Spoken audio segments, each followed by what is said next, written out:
Hello there. Mortal Kombat 1995 by Paul Anderson. Classic. That's right. I'm about to monologue, son. All right, now this is one of those classic video game to movies, which honestly is great yet terrible at the same time. I mean, it's not the greatest of all time, which was obviously Super Smash Bros. The worst movie ever, which turns out to be one of the greatest. This one, honestly, on rewatch, it becomes funnier now that I've educated myself on more movies. Because honestly, the actor who plays Raiden, the original Punisher, he basically is doing like an original Batman voice right there. And his laugh is honestly from Tommy Wiseau, the character Johnny in The Room. That laugh, honestly, every time he started to laugh, I kept picturing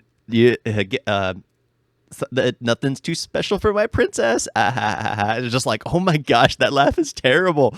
This movie is great. Why? It's so cheesy and so corny. But the reason why I believe it works for me is the way it starts out. As soon as it starts out with that Mortal Kombat music, I'm sold. I'm instantly in.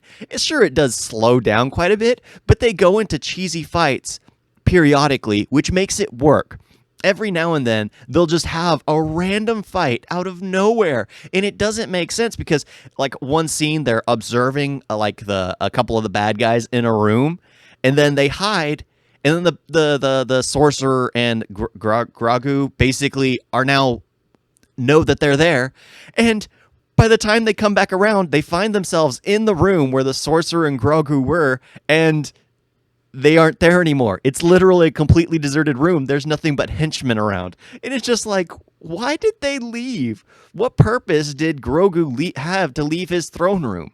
What purpose? The Emperor probably went back to his room, but there are all these little nuances that are just so not aggravating. It's just so foolish, completely foolish that it actually gets me more like, yeah, okay, that's fine. Like there's one where like when they're getting to that point, Johnny's basically saying, "Oh, I'm following her," as he's ripping apart webs. It's like, did she teleport through these? Did she pass through them? No, there would be a trail already. You wouldn't be tearing through webs if you were following someone. So it's like little common sense things that just don't fit. That it's just like, yeah, this is kind of dumb. This is really dumb, but it works. Like there's the point where Liu Kang needs to fight crap, I forget her name, the Emperor's daughter, the 1,000-year-old princess, where he has to fight her, and it's just like, wait a minute, if it's Mortal Kombat, aren't you supposed to kill her? Isn't she supposed to kill you? Why did you guys just stop the fight? What happened here? You literally, are you sparring with her? Who said you could spar with her? What? All these little things go up, and it's just like, okay, it's a cheesy movie. I guess I'll just give it a pass. But yeah, it's little things like that are just like, don't make any sense. And Kano in this one is just like, oh my gosh, he's not even nearly as good as he is in the newer movie, the 2021 movie. Yeah, 2021 movie. So it's just. I love it for its stupidity. You have to go in knowing that it's completely stupid. Like I was thinking, it's just like, you know what? I've always praised this movie.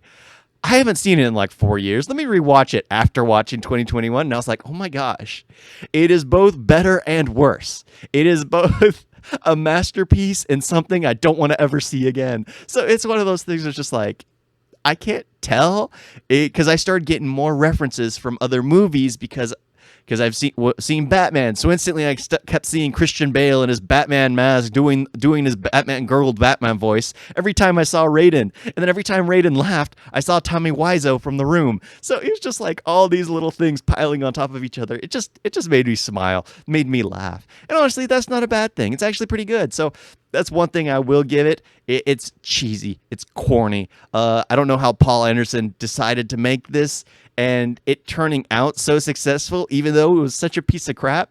How did you make a sequel off of this? And the sequel, of course, is far, far worse. I mean, you can't kill off Johnny Cage, but I guess I'll do that review at some point in time. I kind of don't want to ever watch that movie again. You guys let me know if you guys want me to sit through that torture. And don't forget to like and subscribe. Thank you all for watching.